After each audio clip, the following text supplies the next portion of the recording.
মুই কিন্তু চলে আছি অবশেষে মগো নদীর পারে। অবশেষে পেয়ে গেলাম আমাদের বরিশালে ভাইরাল কন্টেন্ট ক্রিয়েটর, ঠিক আছে, ব্লগার।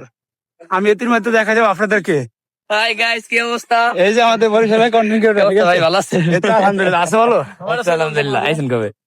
এই তো আইছি আজকে হাই গাইস, কি অবস্থা? ঠিক আছে। আমার বড় ভাই। এই যে বরিশালের কন্টেন্ট ক্রিয়েটর পেয়ে গেছে অবশেষে। এখানে কিন্তু অনেক লোকজন আছে, সবাই কিন্তু হাসি খুশি আজকে। হাসি খুশি কারণ একটাই, আজকে ওয়েদারটা অনেক ভালো, তারপর আমার সাথে দেখা হয়ে গেল, আমার অনেকটাই ভালো লাগছে। দেখেন আজকে শেষ বিকালের দৃশ্য আমার কাছে অনেক ভালো লাগতেছে গাইস। সবাইকে দেখে ছোট ভাই বলতেছে অনেকটাই ভালো লাগতেছে। আমাদের এই নদীর পাড়ের দৃশ্যগুলো অনেক ভালো লাগতেছে। মামা আবার নায়কের মতো দাঁড়া রয়েছে, আমাকে বলতেছে মামা দুইটা ছবি তুলো। অবশ্যই ছবি তুলবো।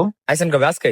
ছোট ভাই জিজ্ঞেস করলো ভাইয়া আপনি আসছেন কবে? হ্যাঁ আমি আজকে এসেছি, তাই আবার তোমার সাথে দেখা হয়ে গেল। নদীর পাড়ের দৃশ্যগুলো কিন্তু আমার কাছে অনেক ভালো লাগে। আপনাদের কাছে কেমন লাগছে অবশ্যই বলে যাবেন। আইসি যেহেতু গ্রামে ভাইরাল দৃশ্য লোক পাই গেলাম ভাইরাল। তার মধ্যে ছোট ভাই কথা শুনে দিল হাসিয়া।